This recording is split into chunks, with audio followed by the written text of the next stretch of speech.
मैं आपको जानकारी दे दूंगा। अभी इसमें सुपर नेपियर ये किस लिए है? अभी एमसीएल का जो ये ड्रीम है, एमसीएल का ड्रीम ये है कि किसानों को अच्छे दिन लाने का।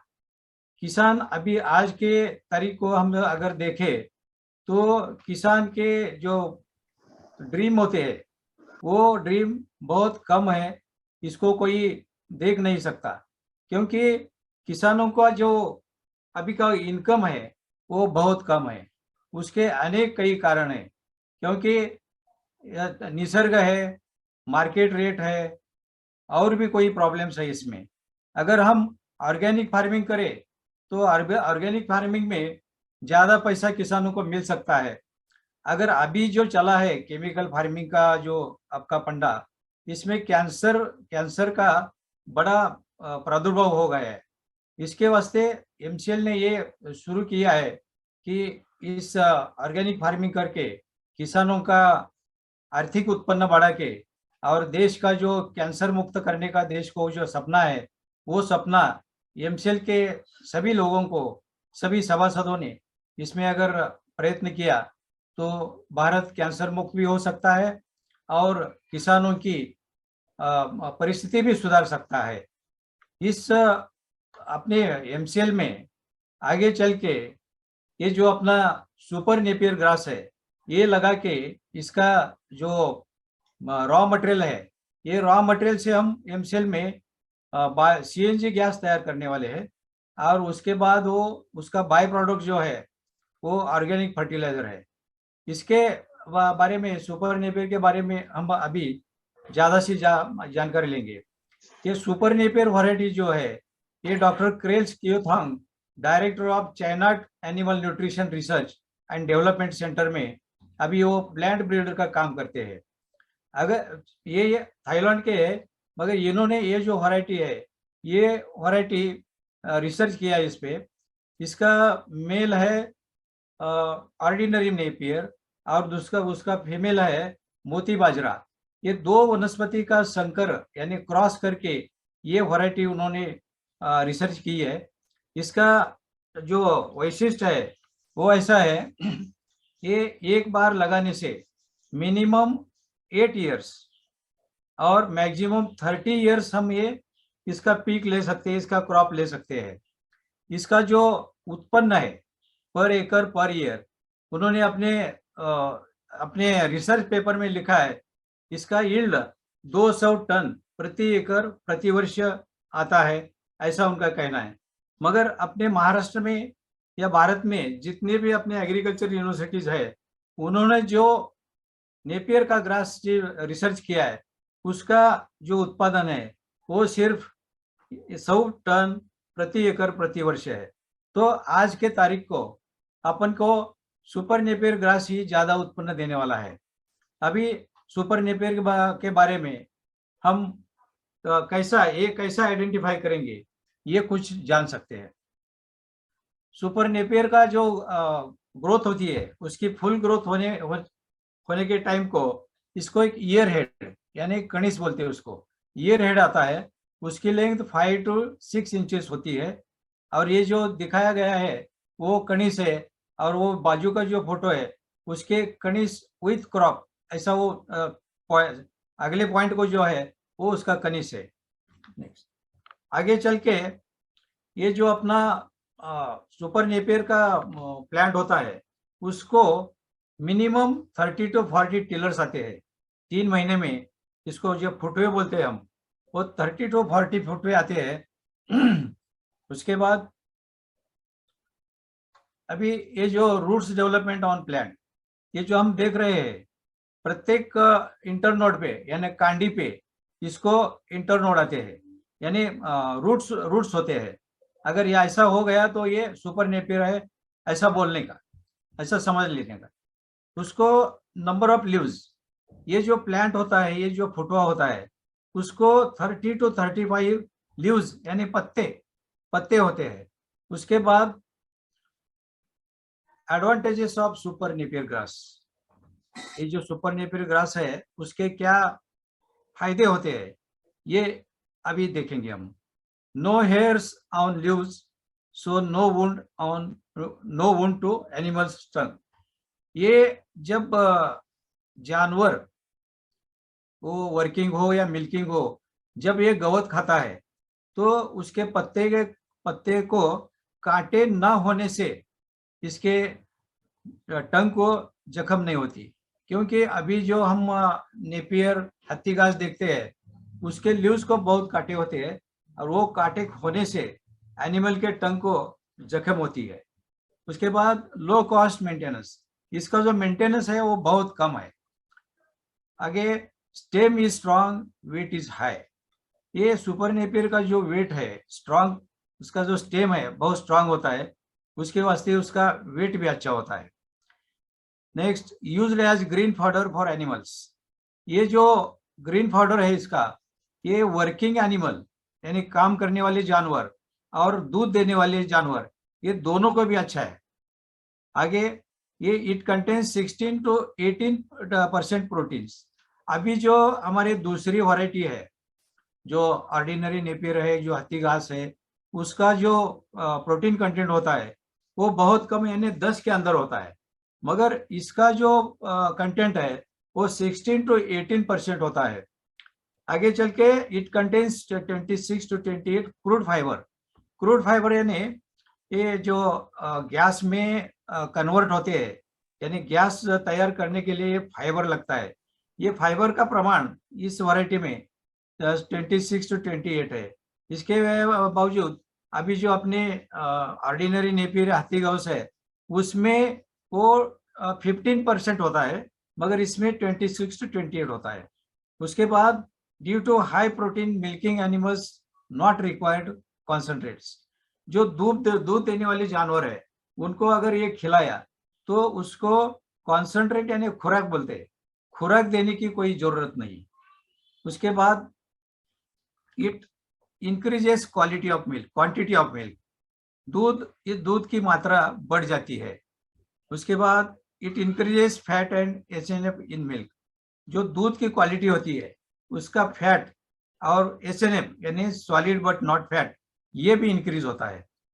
It keeps good health of milking animals, क्योंकि इसके खाने से दूध देने वाली जो जानवर है उसकी हेल्थ अच्छी रहती है। उसकी हेल्थ अच्छी क्यों रहनी चाहिए? अगर उसकी हेल्थ बिगड़ गई तो मिल्किंग पे परिणाम होता है, दूध कम देता है और वो मिल्किंग मैन या वो जानवरों का मालिक उसमें लॉस में आ सकता है। और ये इजी टू डाइजेस्ट, पचन करने के लिए ये बहुत अच्छा है। आगे चल के at the time of silage preparation additives are not required to add. हम इसका साइलेज भी तैयार कर सकते हैं, मगर वो साइलेज तैयार करने के टाइम पर इसको कुछ एडिटिव्स यानी कुछ मटेरियल ऐड करना पड़ता है। मगर इसमें इस वैरायटी का अगर हम साइलेज तैयार करते हैं तो उसको एडिटिव्स की कोई जरूरत नहीं होती, और वो साइलेज कम रेट में कम दाम में तैयार होता है। इट गिव्स पर एकड़ per year heavy weight, so it is very profitable to CNG gas and plants. इसका जो यील्ड आता है वो बहुत यील्ड आता है, इसके वास्ते हम प्रॉफिट में रह सकते हैं। It's a 1 acre plantation give green fodder to 15 cows in year. अगर हमने 1 एकड़ का नेपियर लगाया तो इसमें 15 रॉन्गली पड़ा है वो 50 काउज को सप्लाई कर सकता है। आगे चल के it is palatable to animals due to its sweetness. इसमें ज्यादा शुगर होने के वास्ते जानवर वो जो खोड होता है, स्टेम होता है, वो स्टेम भी अच्छी तरह से खा जाता है। It gives heavy production in weight in soil which maximum organic matter. जिस जमीन में ऑर्गेनिक मैटर यानी सेंद्रीय कर्ब, सेंद्रीय खत जिस जमीन में ज्यादा होती है उसमें ये वैरायटी बहुत अच्छा रिजल्ट देती है। इट इंक्रीजेस सॉइल फर्टिलिटी, जमीन की सुपीकता बढ़ाता है। कई लोगों का ऐसा कहना है कि इसकी फर्टिलिटी कम होती है, मगर ये इसकी सॉइल फर्टिलिटी बढ़ाता है। इट डिक्रीजेस सॉइल इरोजन, यानी बारिश के दिनों में जो अपना सॉइल का इरोजन होता है यानी सॉइल धो जाती है, वो धो जाने से भी ये उसको डिक्रीज करता है। आगे चल के यूजेस ऑफ सुपर नेपियर, ये सुपर नेपियर का क्या क्या उपयोग हो सकता है। तो पहला जो उपयोग है वो ग्रीन फॉडर फॉर एनिमल्स, यानी दोनों भी working animals and milking animals दोनों को भी ये अच्छा खिला जा सकता है। आगे चल के फायर ब्रेक्स, समझो आपका 1 एकड़ अंगूर का बगीचा है, उसके चारों ओर से, चारों साइड से अगर इसकी 4-4 लाइन लगाई और इसके फुटवे जो गर्दी करते हैं, वो फुटवे में से वो अगर बहुत कंपाउंड लाइव कंपाउंड वो तैयार कर सकता है। और अगर समझो साइड साइड के खेत में अगर आग लगी तो ये आग अंदर नहीं आ सकती और अपने अंगूर के बाग का वो प्रोटेक्शन कर सकता है। उसी तरह विंड ब्रेक, जब वादळ स्टॉर्म्स आता है तो वैसा ही ये प्लॉट के चारी बाजू को लगाने के बाद वो उसका भी प्रोटेक्शन कर सकता है। आगे चल के ये जो अपना सुपर नेपियर ग्रास है वो बायो ऑयल, बायोगैस और चारकोल करने में भी उपयोग आता है। उसके बाद ये सुपर नेपियर जो है इसका रॉ मटेरियल समझ के, रॉ मटेरियल पेपर मिल में बहुत अच्छा का उपयोग होता है इसका। उसके बाद used in CNG gas and organic fertiliser, जो हम अभी आगे चल के ऑर्गेनिक फर्टिलाइजर बाय प्रोडक्ट अपना तैयार हो रहा है उसके लिए भी इसका बेनिफिट हो सकता है। अभी हम कल्टीवेशन ऑफ सुपर नेपियर, ये घास कैसा लगाना चाहिए, क्या करना चाहिए, इसके बारे में थोड़ी जानकारी लेंगे। अभी सॉइल अपने भारत में सॉइल के 3 प्रकार होते हैं। उसमें से पहला है लाइट सॉइल। इसमें इस मिट्टी की डेप्थ 1 to 15 सेंटीमीटर होती है। इसकी वाटर होल्डिंग कैपेसिटी भी कम होती है और इसमें जो क्रॉप को लगने वाली न्यूट्रिएंट्स जो है वो न्यूट्रिएंट्स भी इसमें कम होती है। और इसमें जो कौन सा भी क्रॉप किया तो उसका प्रोडक्शन भी कम आता है। आगे चल के मीडियम सॉइल है। मीडियम सॉइल की जो मिट्टी होती है उसकी डेप्थ 15 to 30 सेंटीमीटर तक हो सकती है। इसकी वाटर होल्डिंग कैपेसिटी भी मीडियम हो सकती है और इसमें जो अवेलेबल न्यूट्रिएंट्स है क्रॉप के लिए वो भी मिनिमम हो सकते हैं, मीडियम हो सकते हैं।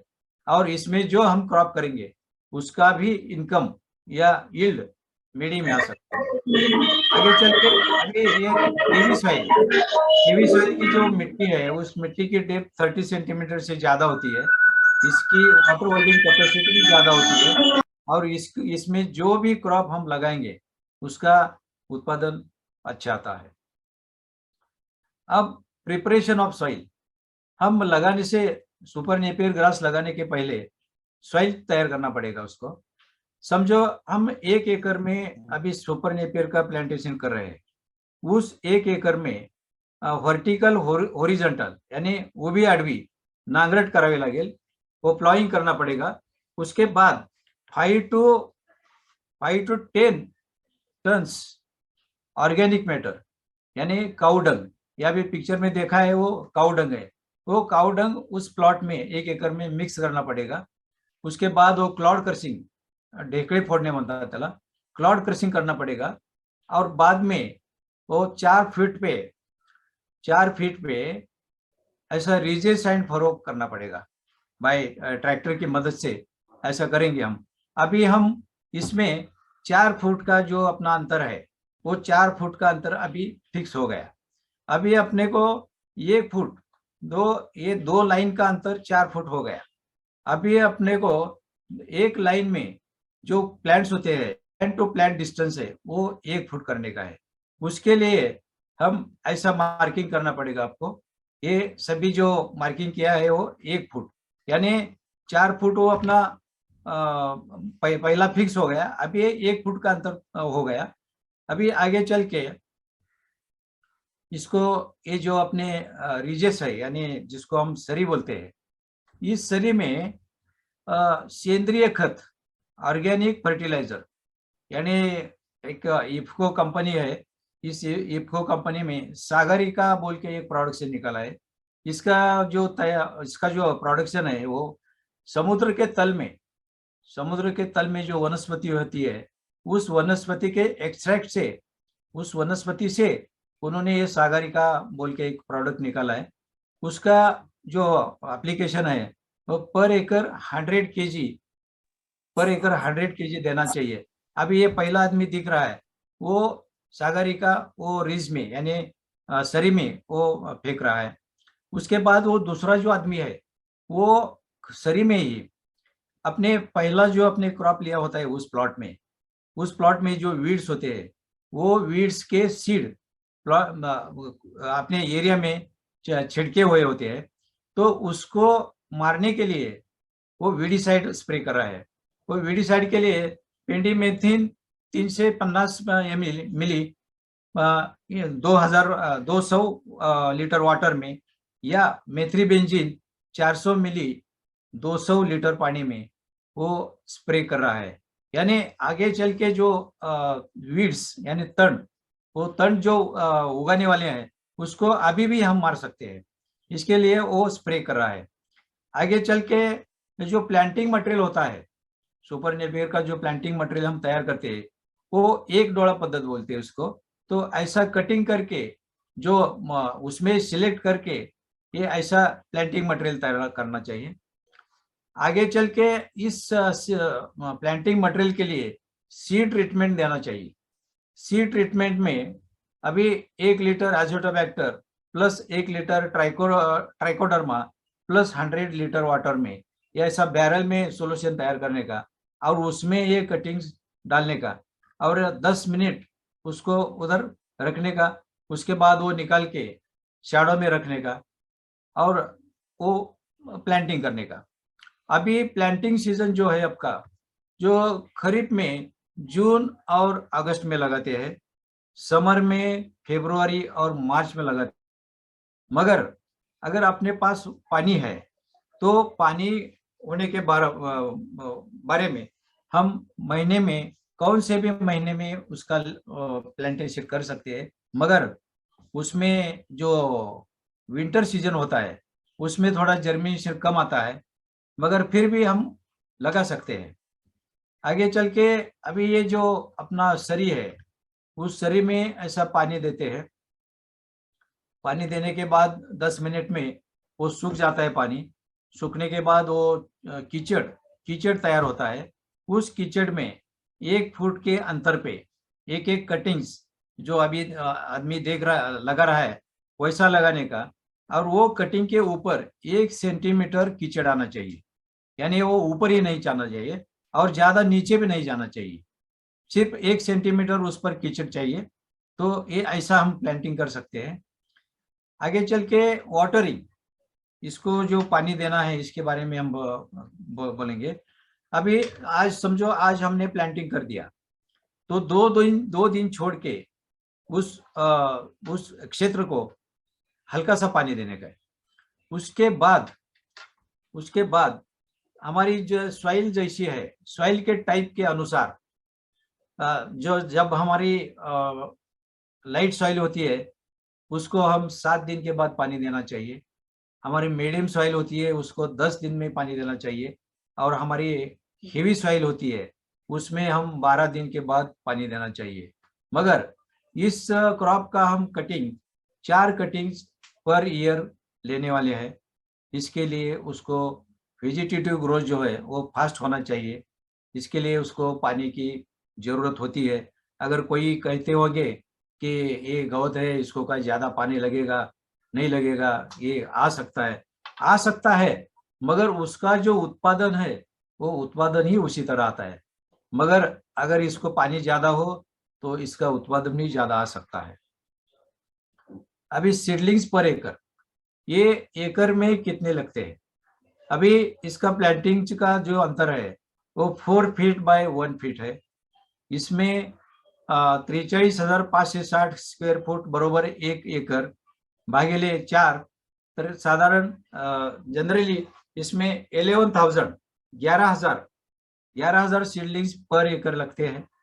उसके बाद अभी ये प्लांटिंग करने के बाद 7वें दिन में फिलिंग ऑफ गैप्स बोलते हैं उसको, अभी ये जो पहले पिक्चर में हम देख रहे हैं, ये दो कटिंग्स, उनको स्प्राउटिंग हो गया है, उसको फुटवे आ गए, मगर इसका अंतर 2 फुट है। ये 2 फुट के बीच में का जो कटिंग है वो उगा नहीं है, वो जर्मिनेट नहीं हुआ है। मगर आपको वो जो पुराना वाला उधर का जो कटिंग है वो निकाल के ये नया कटिंग उधर आपको डालना है, क्योंकि इसका जो गैप फिलिंग होता है, अगर हमने 1 एकड़ में ज्यादा गैप फिलिंग ज्यादा गैप हो गए तो उसका उत्पादन में बहुत बड़ा असर हो सकता है। और ये जो अभी एक बार लगाया हुआ फुटवा है, ये नहीं आया हुआ फुटवा है जो जर्मिनेट नहीं हुआ, वो अपने को 7 बरस या 8 बरस या 30 बरस लॉस देने वाला है। उसका जो उत्पादन आने वाला है वो उत्पादन नहीं आएगा। इसके लिए गैप फिलिंग करना बहुत बहुत फायदेमंद रहता है। इसके बाद अब जितना भी गैप फिलिंग वैसा ही रखोगे उतना ही आपका ज्यादा लॉस बढ़ सकता है। उसके बाद अभी रिमूवल ऑफ वीड्स, जो अभी हम देख रहे हैं पिक्चर में, जो दो दो कटिंग के बीच में जो तण आता है वीड्स, वो वीड्स निकालना लेबर से अगर निकालने को हम शुरू कर दिए तो वो बहुत कॉस्टली जाता है। उसके लिए हम उसको केमिकल पेस्टिसाइड इंसेक्ट वीडसाइड मार के वो उसको कंट्रोल कर सकते हैं। उसमें 2,4-D पाउडर फॉर्म में हो तो 300 ग्राम प्रति 100 लीटर पानी में, अगर 2,4-D लिक्विड में हो तो 300 मिली प्रति 100 लीटर, प्लस प्लस सिंकोर 300 मिली पर 100 लीटर, ऐसा ये स्प्रे दे सकते हैं हम। अगर इसमें स्प्रेइंग करने के टाइम में अगर ये स्प्रे का कुछ पार्ट सुपर नेपियर के प्लांट पे अगर पड़ गया तो उसको कोई ज्यादा हानि नहीं होती है, वो उतना ही पार्ट डिस्ट्रॉय होता है और आगे उसकी जो ग्रोथ है वो ग्रोथ बढ़ सकती है। अभी पेस्ट, इसमें बहुत बड़ा पेस्ट ऐसा कोई नहीं है, मगर हम जिस एरिया में जिस क्षेत्र में ये सुपर नेपियर लगा रहे हैं उसके पहले अगर कोई प्लांट हो, अगर उसके जो एग्स होती है वो पेस्ट के, वो एग्स अगर उधर मौजूद हो तो 5-10% प्लॉट में ये टॉप शूट बोरर आ सकता है। उसका नाम है स्पिडेप्टेरा फुरिंगीपेटा।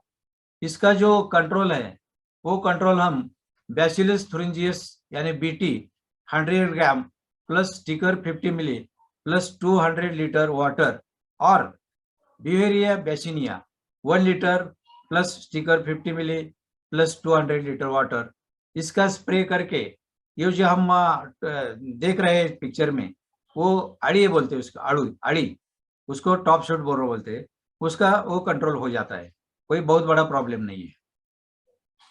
अभी पंचसूत्री फॉर इंक्रीजिंग यील्ड, ये जो अपना सुपर नेपियर का जो प्लांट है प्लॉट है उसका हमें अगर उत्पादन बढ़ाना है तो उसके लिए use seeds from certified nursery.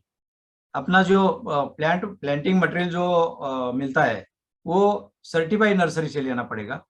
उसके बाद मिनिमाइज गैप फिलिंग, अभी जो हमने गैप देखे वो जितने कम गैप आप अपने प्लॉट में रखेंगे उतना अपना ज्यादा फायदा हो जाएगा।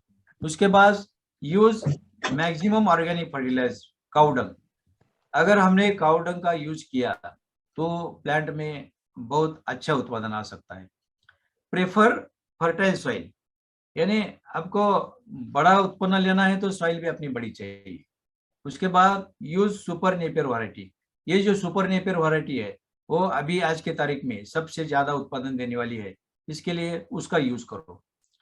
आगे चल के हमने इस अपने नर्सरी में ये जो सुपर नेपियर लगाया है उसका हमने लेबोरेटरी एनालिसिस करके उसका रिपोर्ट लाया है। इसमें जो ये जो प्लांट था वो 75 डेज का ओल्ड था, 75 डेज का। इसमें 16% क्रूड प्रोटीन आया है। ये 16 to 18 होता है, मगर जैसे जैसे हम आगे जाएंगे 100 दिन तक या 3 महीने तक, 90 दिन तक हम जैसा जाएंगे, उसका ये प्रोटीन का परसेंटेज बढ़ जाता है। उसके बाद हमने क्रूड फाइबर का एनालिसिस किया। तो अभी इस वैरायटी का, सुपर नेपियर का, उनके जो रिसर्च पेपर है उनमें उन्होंने लिखा है 26 to 28% इसमें फाइबर होता है। मगर हमारे नर्सरी का अभी जो हमने काउंट कर दिया, एनालिसिस कर दिया, उसका 50.18% वो परसेंटेज आया है क्रूड फाइबर का। यानी जितना क्रूड फाइबर ज्यादा उतना गैस का परसेंटेज ज्यादा, ऐसा एक अप्रोक्सीमेटली इक्वेशन है।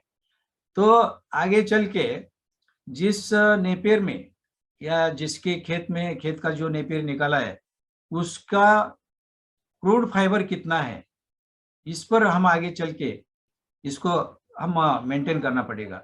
क्योंकि अभी हम जो शुगर केन का प्लांटिंग करते हैं, शुगर केन का जो गन्ना कारखाने को जाता है कई इलाकों में, यानी मेरे नॉलेज से कोल्हापुर डिस्ट्रिक्ट में जो शुगर केन फैक्ट्री होती है, उस फैक्ट्री में जो शुगर जाता है वो किसानों के लिए उतारा, यानी शुगर परसेंटेज उस गन्ने में कितना है, इस पर वो रेट देते हैं।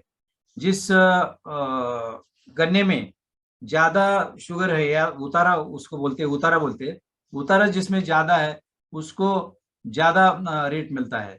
ऐसा आगे चल के अपने को भी, एमसीएल को भी ऐसा कुछ तो करना पड़ेगा कि जिसके नेपियर में फाइबर कंटेंट ज्यादा है उसको प्रेफरेंस देना चाहिए, या कुछ तो उसको अच्छा रेट मिलना चाहिए, ऐसा एक मेरा कहना है। तो ये हुआ एनालिसिस का।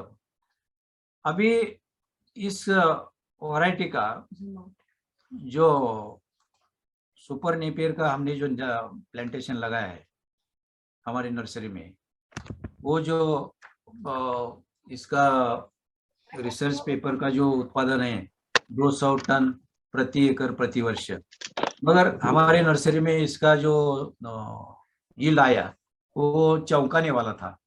इसके लिए हमने क्या कर दिया, हमारे महात्मा फुले कृषि विद्यापीठ के 4 साइंटिस्ट और एग्रीकल्चर डिपार्टमेंट के 3 क्लास 1 एग्रीकल्चर ऑफिसर्स, इनकी एक टीम तैयार करके ये हमारी नर्सरी को विजिट की। उधर एक किसानों का मेला भी रखा और उसका ये एस्टिमेशन करने का हमने सोचा। उन लोगों ने क्या किया, जो 4 शास्त्रज्ञ थे उसमें से एक प्रमुख शास्त्रज्ञ थे और बाकी तीन थे वो काम करने वाले थे, और वो जो एग्रीकल्चर ऑफिसर 3 वो क्लास 1 सुपर क्लास 1 थे। उन्होंने प्रमुख शास्त्रज्ञ साहब ने क्या किया, 3 टीम तैयार कर दी। 3 टीम, उसमें एक शास्त्रज्ञ, दूसरा एग्रीकल्चर ऑफिसर और 5 किसान, ऐसी एक टीम तैयार करके 3 लोगों को 3 प्लॉट में भेजा और उन्हें एक को बोला आपका जो यील्ड है वो मिनिमम आना चाहिए, दूसरे को बोला आपका जो यील्ड है वो मीडियम आना चाहिए, और तीसरे को बोला अपने को आपकी टीम मैक्सिमम कितना आता है वो देखेंगे। तो उन्होंने जाके अप्रोक्सीमेटली प्लॉट में जो अपने गड्ढे होते हैं, यानी उसको फुटवे होते हैं, बंच गड्ढा, उस गड्ढे का कैलकुलेशन किया। उसके बाद उस गड्ढे से एक फुटवा यानी ताट निकाला, उसका भी वजन कर दिया और अपने अपने हिसाब से उन्होंने चीफ साइंटिस्ट को ये अपने रिपोर्ट सबमिट किए और उसका तीनों का मिलके वो एवरेज निकाला, और वो एवरेज का निकाल अभी 1708 टन प्रति वर्ष प्रति एकड़ ऐसा निकल रहा है। ये आपको थोड़ा सा चौंकाने वाली बात होगी, मगर आप इसका कंफर्मेशन ले सकते हैं।